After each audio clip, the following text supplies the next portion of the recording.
안녕하세요. 심플심리입니다. 요 근래 묻지마 살인, 칼부림 사건 이런 일들이 연속적으로 발생해서 사회적으로 굉장히 혼란스럽죠. 특히 최근에 서현역에서 발생했었던 칼부림 사건 같은 경우에 제가 굉장히 자주 이용하던 곳이거든요. 그래서 정말 많이 놀랐고 그날 그 자리에 있진 않았지만 피해자가 진짜 많이 발생한 사건이어서 안타깝기도 하고, 그리고 한편으로는 많이 화가 났었던 사건이기도 했어요. 그리고 피해자의 정신과적인 병력을 보니까 조현성 성격장애 진단을 받았다는 기사가 나왔는데, 혹시 특정 질환이랑 살해 행동을 연결지어 생각하시는 분들이 계실까봐 그렇게 생각하시지 않았으면 하는 바람에서 오늘 영상 준비했습니다. 심플심리. 현재 정신의학에서 진단명으로 분류하고 있는 성격장애는 총 10개고요. 속성이 유사한 장애를 그룹으로 이제 묶어서 A군, B군, C군 이렇게 세 가지 군으로 나눠서 분류를 해놨어요.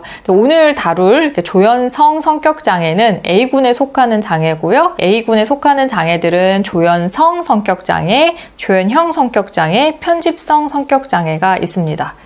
조현성이랑 조현형 같은 경우에는 한글로 말하면 좀 헷갈려요. 분명히 다른 장애고요. 비슷하게 들리지만 영어 표기가 구분이 더 수월할 것 같은데, 조현성 성격장애는 스키조이드 퍼스널리티 디스오더고 조현형 성격장애는 스키조티팔 퍼스널리티 디스오더라고 합니다. 임상 장면에서는 플레임 다 붙이진 않고요. 조이드, 티팔 이렇게 소통을 하기도 해요. A군 장애의 공통점은 사고가 독특하고 기이하고 굉장히 편향된 특징들을 보이거든요. 모든 성격장애가 사실 그렇긴 하지만 A군은 특히나 대인관계가 매우 어려워요. 그러니까 관계를 형성하는 자체에서부터 어려움이 굉장히 큰 성격장애군입니다. 심플심리.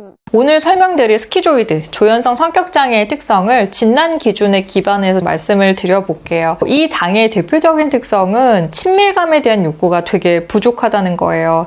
관계를 형성하는 기회에 대한 관심이 별로 없고요. 소속되는 것, 어떤 사람들과 무리를 짓거나 집단활동에 참여하거나 그런 데서 오는 즐거움, 만족감을 거의 느끼지 못합니다. 그래서 주로 혼자 하는 활동, 혼자 하는 취미들을 즐기게 되는데, 이게 남들이 봤을 때는 굉장히 고립된 사람처럼, 못 어울리는 사람처럼 보이는 거죠. 이 사람들은 친구를 만드는 일에만 관심이 없는 게 아니고 로맨틱한 관계, 그러니까 성적인 관계에도 관심이 별로 없어요. 그래서 평생 연애나 결혼을 하지 않고 지내시는 분들도 있고요. 모든 조이드 환자가 그런 건 아니지만 어떤 활동에서 감각적 혹은 신체적으로 즐거움을 느끼는 경험을 거의 해보지 못하는 분들도 있거든요. 이런 분들은 살아가는 모양새를 보면 정말 목적 없이 사는 것 같은 인상을 받기도 해요. 그리고 남들이 자기에 대해서 어떻게 생각하는지 별로 신경 쓰지 않거든요. 비난을 받든 칭찬을 받든 무관심한 것처럼 보이는 거죠. 그리고 다른 사람의 표정, 제스처, 뉘앙스 이런 사회적인 신호를 잘 읽지 못하는 데다가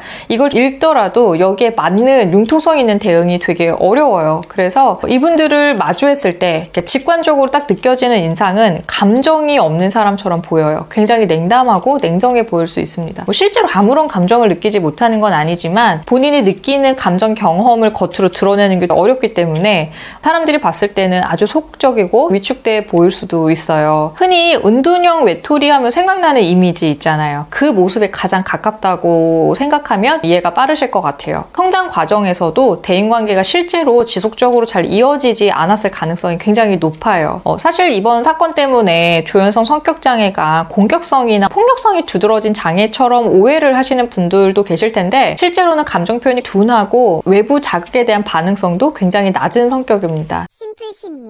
근데 방금 말씀드린 특성이 있다고 해서 무조건 다 조현성 성격장애라고 진단하지는 않아요. 극심한 우울을 경험하는 환자들도 주변 환경과 차단하고 지내거나 이렇게 감정적으로 좀 둔해지는 경험을 할 수 있고요. 가장 감별이 어려운 거는 자폐 스펙트럼 장애예요. 이 자폐 스펙트럼 장애도 사회적 관계가 어렵고 감정 표현이 잘 안 되거든요. 성격장애는 성격적인 문제, 그러니까 지속되는 문제라는 측면에서 진단을 내리기 때문에 현재 그 사람이 보이고 있는 그 모습, 어떤 상태적인 것 뿐만이 아니라 다른 정신과적인 질환에 의해서 생긴 게 아닌지를 반드시 감별을 해야 되고 특히 조현성 성격장애 같은 경우에는 자폐 스펙트럼 장애랑 구분이 어려운 부분이 있어서 발달 장애 여부에 대한 탐색도 굉장히 면밀하게 이루어져야 돼요. 그리고 이번 칼부림 사건 뉴스를 자세히 보신 분들은 기억이 날 것 같은데 그 조현성 성격장애를 설명할 때 조현병의 직전 단계인이라는 설명을 붙이는 걸 이렇게 기억이 나시는 분들이 있을 것 같아요.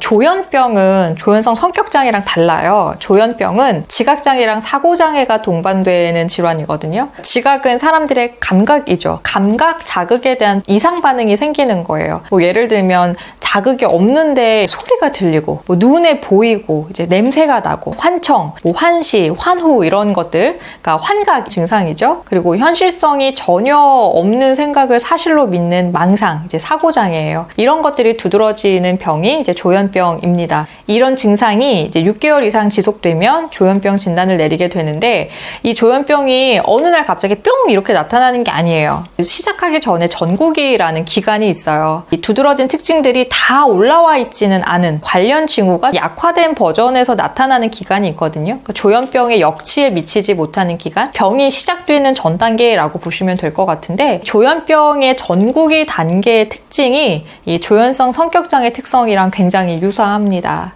근데 여기서 알아두셔야 될 것은 조현성 성격장애가 무조건 조현병이 되는 건 아니에요. 일정 시간 조현성 성격장애 특성을 보이면서 지내다가 조현병 증상이 분명하게 나타나게 되면 조현병이란 진단을 붙이고 병전이라는 말을 추가해서 조현성 성격장애 진단을 붙이게 됩니다. 이번 칼부림 사건 피의자가 이제 특정 집단이 나를 스토킹하고 죽이려고 한다라고 하면서 피해망상을 호소한 것으로 알려졌는데 지금 뭐 조현병의 여부가 정확히 확인된 것 같지는 않아요.